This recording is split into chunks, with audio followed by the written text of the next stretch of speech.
Welcome to my YouTube channel commerce e Shiksha. आज की इस वीडियो में डिस्कस करने वाले हैं मनी मार्केट इंस्ट्रूमेंट की कुछ other instruments, commercial bills, commercial papers, ये आज हम डिस्कस करेंगे।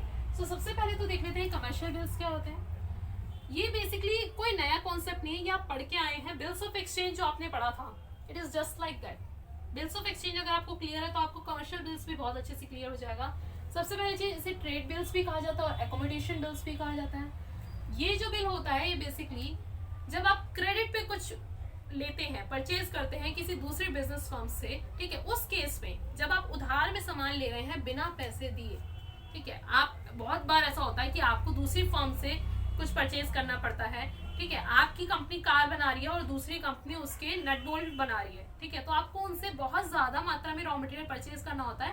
तो उस केस में आप ये कर सकते हैं कि आप उधार पर सामान ले लें, क्रेडिट टर्म्स पर ले लें। तो अगर आपने 3 महीने 2 महीने के लिए अगर आपने उधार पे लिया है, बिना पैसे दिए आप सामान ले रहे हैं, तो उस केस में आपको कमर्शियल बिल्स दे दिया जाता है। बेसिकली एक बिल बना दिया जाता है जिसमें आप ये श्योरिटी रखते हैं कि इतने टाइम बाद आपको पेमेंट मिल जाएगी, ठीक है।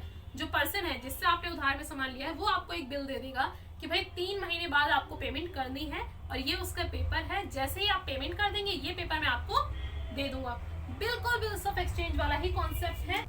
सपोज एक फर्म है जो परचेज कर रही है, यानी क्रेडिट परचेज कर रही है, राइट, और बी कौन है?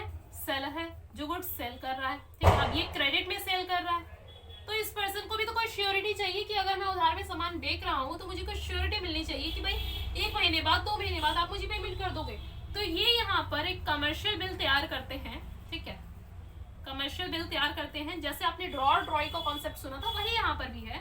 इन्होंने ये बिल ड्रॉ किया और ये ड्रॉई है, ठीक है। इस कमर्शियल बिल पर आप दोनों के सिग्नेचर ले लेते हो कि भाई 1 मंथ बाद पेमेंट होगी या 2 मंथ बाद पेमेंट होगी या 3 मंथ बाद, राइट। सो जैसे ही ए जिसने क्रेडिट परचेज किया, जैसे ही वो यहाँ पर मनी ट्रांसफर करेगा, यानी बी को वो पैसे देगा, वैसे ही बी उसे कमर्शियल बिल रिटर्न कर देगा, क्योंकि यहाँ उसने अपना क्रेडिट जो उधार लिया था वो पे कर दिया। सो इसकी कंडीशंस क्या है?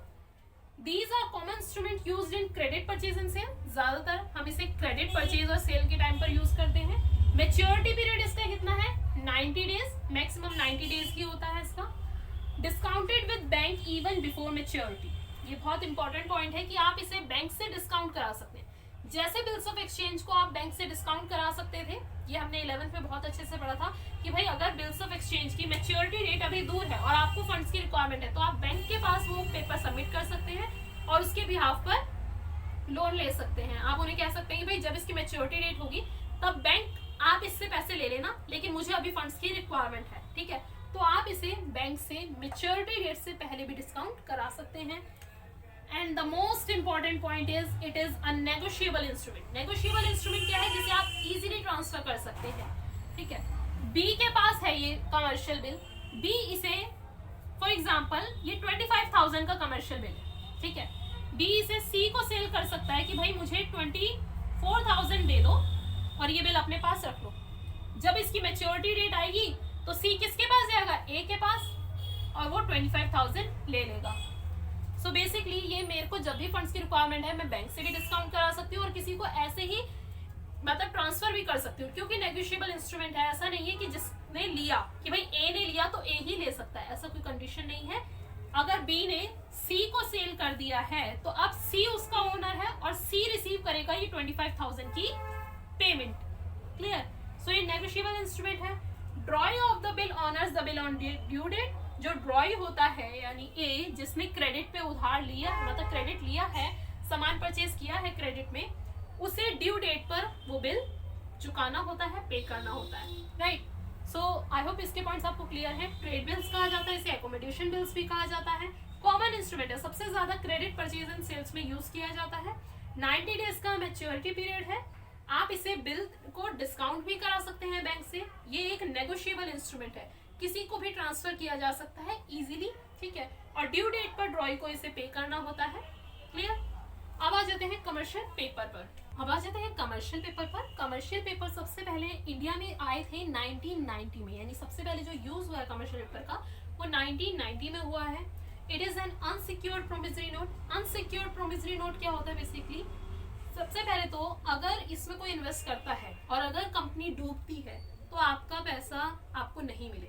आपने मेरी कंपनी में इन्वेस्ट किया, ठीक है, कमर्शियल पेपर के नाम पर, और अगर कंपनी को कोई लॉस हो जाता है तो आपका पैसे भी खत्म, आपको कोई यहाँ पर सिक्योरिटी नहीं मिलती, ठीक है। सो सबसे इंपॉर्टेंट पॉइंट है कि एक अनसिक्योर्ड प्रोमिसरी नोट है।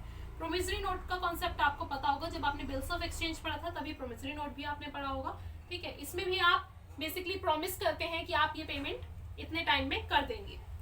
Second it is issued by public and private sector companies, ये पब्लिक और प्राइवेट सेक्टर कंपनीज के द्वारा इशू किया जाता है।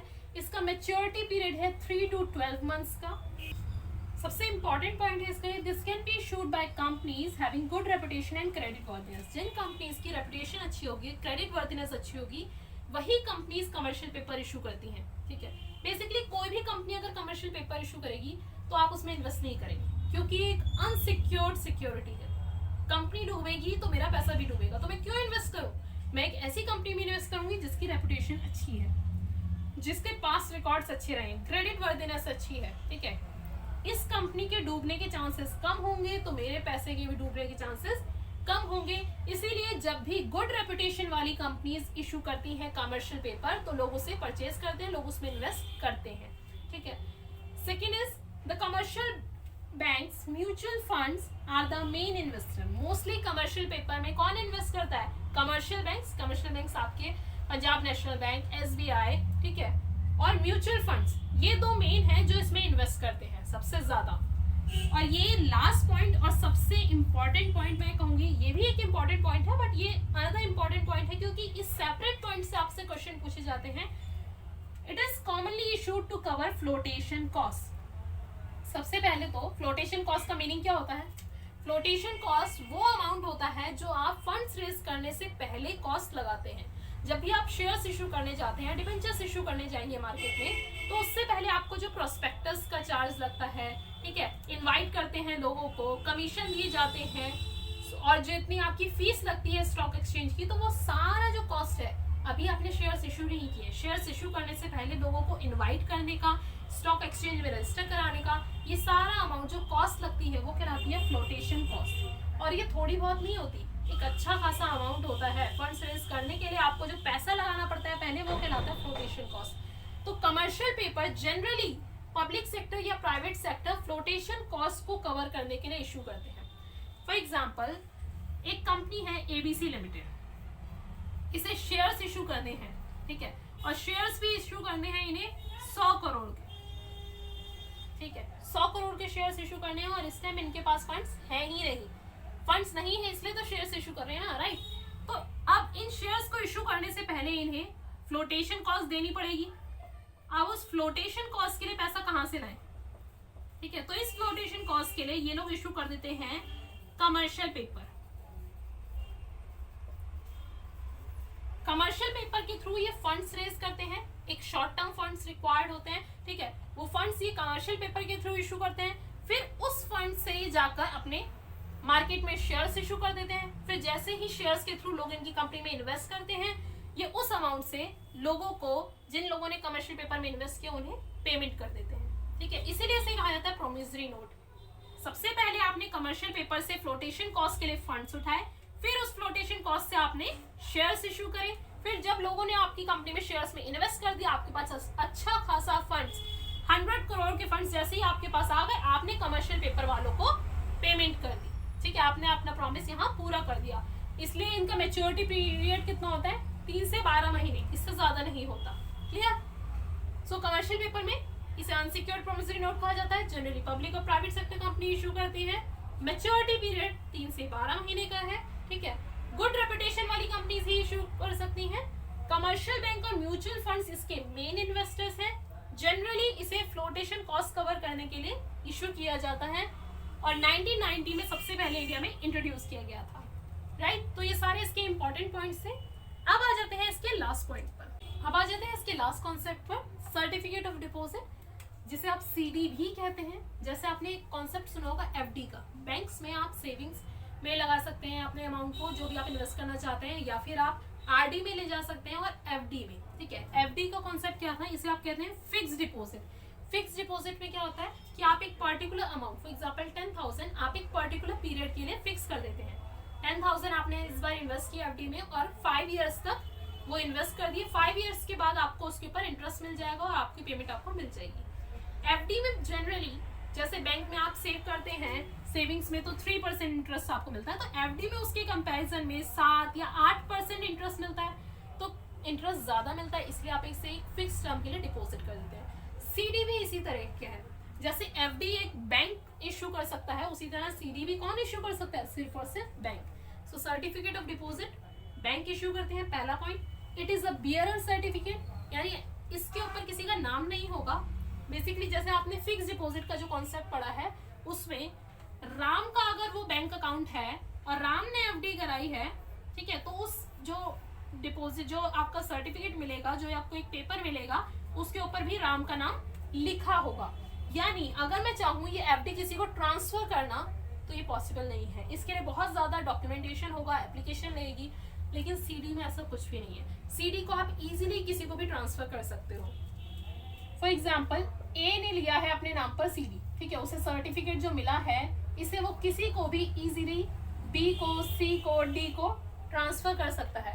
फॉर एग्जाम्पल ए ने इन्वेस्ट किए 10,000 फॉर 5 ईयर्स, ठीक है, 5 ईयर्स के लिए ए ने इसमें इन्वेस्ट कर दिया।